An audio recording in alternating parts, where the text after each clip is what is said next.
یہ شان پورا کھلانے والے وزیر اعلیٰ کا کیا بڑا، یہ شان پورا کھلانے والے ایس سی اسسٹنٹ کمشنر کا کیا بنے گا، یہ شان پورا کھلانے والے پرائس کنٹرول کمیٹی کے چیئرمین کی قبر کا کیا بنے گا؟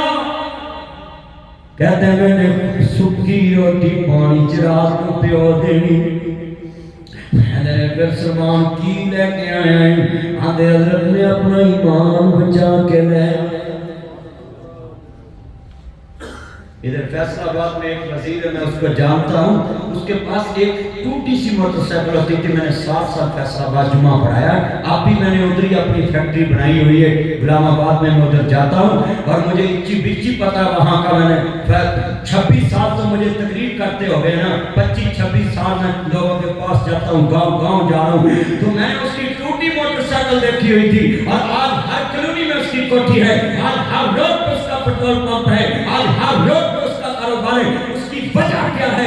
یہ ڈاکو، یہ ٹھگ، یہ مکار، یہ جھوٹے، یہ دنیا کے پرلے درجے کے بے ایمان کسی کا لائسنس پاس کراتے ہیں، اس کو کہتے ہیں وہ کوٹھی میرے نام گفٹ کر دو، کسی کے نابینا پیٹرول پمپ کا لائسنس پاس کراتے ہیں اور کہتے ہیں وہ جو ایکڑ زمین کا 4 کروڑ کی ویلیو ہے اس کو 10 لاکھ کے ایکڑ کے حساب سے میرے نام رجسٹری کر دو۔ یہ ان مکاروں کا نبی دنیا میں اپنی جہنم بنانے کا طریقہ، یہ ان مکاروں کا، میں مجھ سے بڑھ کے ان افسروں کو کون جانتا ہے، ان MPMN کو کون جانتا ہے، مگر میں ان کی مکاریاں پوری دنیا کے سامنے رکھتا ہوں کہ یہ طریقہ واردات ہے کہ ادھر کوٹھی گفٹ مل گئی، ادھر قلعہ 10 کروڑ کا ہے، وہ 10 لاکھ کے عوض رجسٹری کرا لی، پرانی طریقوں میں اسٹامپ لکھوا لیے، پرانی طریقوں میں رجسٹریاں کروا لی۔ یہ کیسا پاکستان کا قانون ہے کہ کسی کو ٹاؤن پاس کرا دیا اور اس کو بولا اس میں اتنے بھی سب میرا حصہ ہے، میرا نام بھی نہ آئے، میرے نام پہ کچھ نکلے بھی نہ، ان کی منی چیک کرائیں، وائٹ منی نہیں نکلے گی، بلیک چیک ایمنسٹی سکیم لیتے ہیں اور حکمرانوں سے ایمنسٹی سکیم لے کر یہ قوم کا پیسہ ابھی اپنے پاس وائٹ کرنے کے لیے سکیموں سے فائدہ اٹھاتے ہیں۔ جب کوئی قرضہ معاف کرانا ہے، یہ سنیے جناب عمر بن عبدالعزیز ہیں، کہا گلے میں مال کتنا ہے؟ 3 براعظم کا حکمران، کتنے؟ 3 برے، ترکی استنبول سے لے کے لاہور تک عمر بن عبدالعزیز کی حکومت، یہاں سے فلائٹ لینا 5-6 گھنٹے میں ترکی پہنچ، ترکی استنبول سے لے کر لاہور سریہ پل تک، واگا بارڈر تک، ہندوستان تک عمر بن عبدالعزیز کی حکومت۔ ایمنسٹی سکیم دی عمر بن عبدالعزیز 99 ہجری 99 ہجری 101 ہجری میں فوت ہو گئے۔ 30 ماہ حکومت کی ہے عمر بن عبدالعزیز نے۔ 30 ماہ میں پوچھا گلے میں مال کتنا ہے؟ کہتے جی مال ہی مال ہے۔ کہتے ہیں میری پوری رایا کے قرضے اتار دیا، کسی غریب کے اوپر قرضہ سرکاری طور پہ اتار دیا۔ انہوں نے پوچھا جی سارے مسلمانوں کے قرضے اتار دیا، گلہ آپ بھی ذرا، کہتے ہیں میری رایا میں کتنے غیر مسلم ہیں؟ کہتے ہیں اتنے، کہتے ہیں ان کے بھی قرضے اتار دیا، ان کے بھی قرضے اتار دیا۔ اب عمر بن عبدالعزیز کا اپنا کیا حال ہے؟ اس کی حکومت میں پہاڑوں کی چوٹیوں پہ گندم بکھیر دی کہ پرندے بھی کھائیں۔ یہاں تو چھان بوڑا دیتے ہیں نا اپنی قوم کو، اور پھر کہتے ہیں ہماری تصویریں بھی ساتھ لگاؤ۔ یہی پلے والے حاجی ثناء اللہ کہتے ہوتے تھے یہ تصویریں کیوں لگاتی ہیں؟ ساکم نثار جیسا چیف جسٹس کہتا تھا یہ تمہاری ماں کے زیور کا پیسہ نہیں ہے کہ تم اپنی تصویریں لگواؤ۔ وہی ساکم نثار کی تصویریں لگتی ہیں، وہی نبی اللہ پلے والوں کی تصویریں لگتی ہیں۔ میں پوچھنا چاہتا ہوں یہ ہاتھی کے دانت کھانے کے اور دکھانے کے اور یہ چینج کے نام پہ ٹھگیاں مکاریاں کرنے والے ٹھگوں رنگ بازوں، میں پوچھنا چاہتا ہوں اب تمہاری تصویریں کیوں لگتی ہیں؟ یہ سنیں، میں آپ سب سے پوچھنا چاہتا ہوں، اپنے ذہن میں یہ باتیں کر جائیں۔